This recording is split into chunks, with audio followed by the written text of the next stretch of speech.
Oftentimes we conclude a letter to someone with the words, "Sincerely yours." So today we'll look at what it means to be sincere. There are two variations of the word, sincerely and sincerity. And we'll see how this concept applies to us. The word sincerely is used only twice in the Old Testament, and both of those references are found in Judges chapter 9. Let's look at Judges 9, verse 16. Judges chapter 9, verse 16.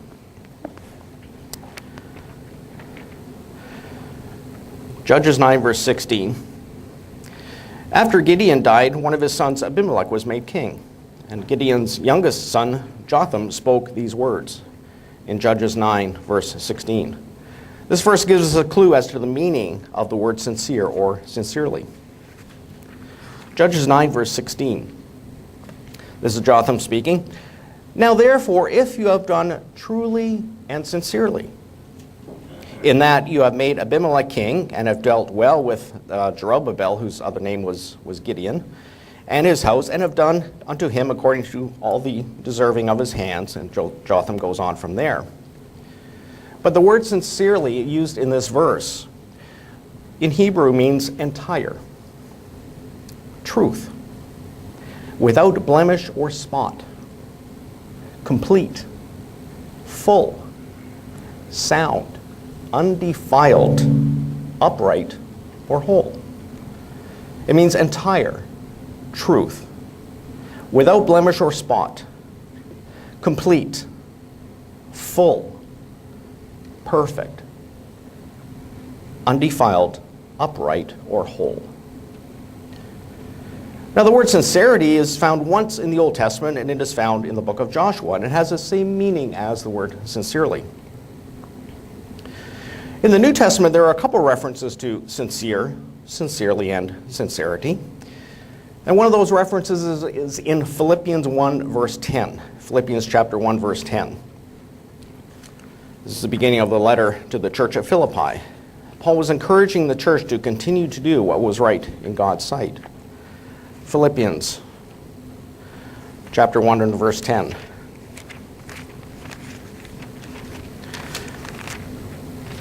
Philippians 1 verse 10. That you may approve things that are excellent, that you may be sincere and without offense till the day of Christ. So here we have another meaning, another clue to the meaning of being sincere, and that is to be without offense. In this verse, the word sincere in the Greek means judged by sunlight, that is, tested as genuine. It also means pure. So we can already see a connection between the Hebrew and the Greek meanings of the word sincere, sincerely, or sincerity. There is an element of purity that is common within those two languages.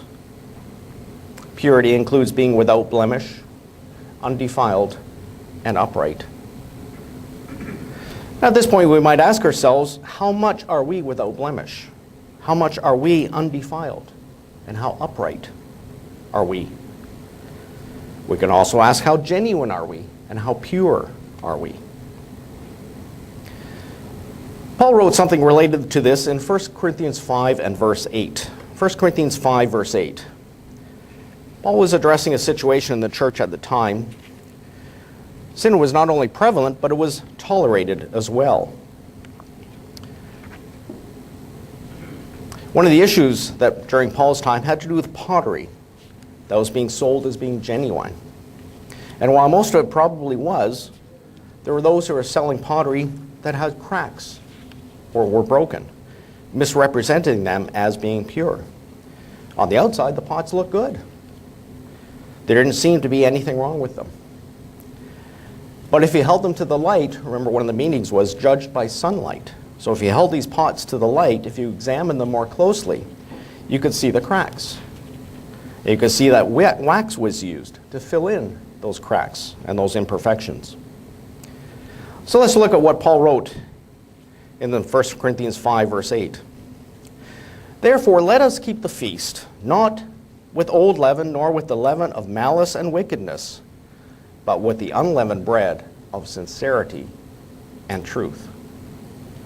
And sincerity literally means cleanness.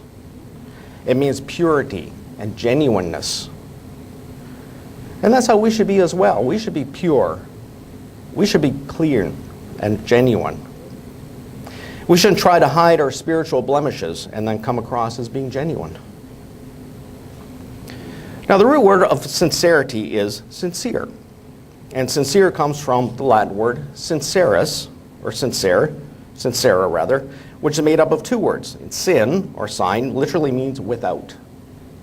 And cera literally means wax. So therefore, to be sincere means to be without wax.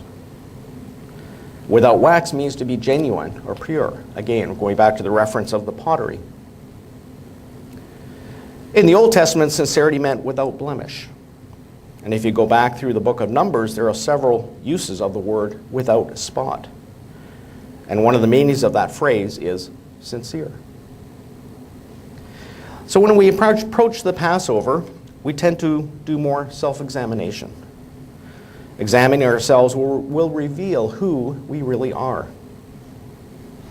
We should be, as Paul wrote, without wax, without spiritual wax. We should be sincere, we should be genuine, we should be clean, and we should be pure. So today we looked at the meaning of the word sincere.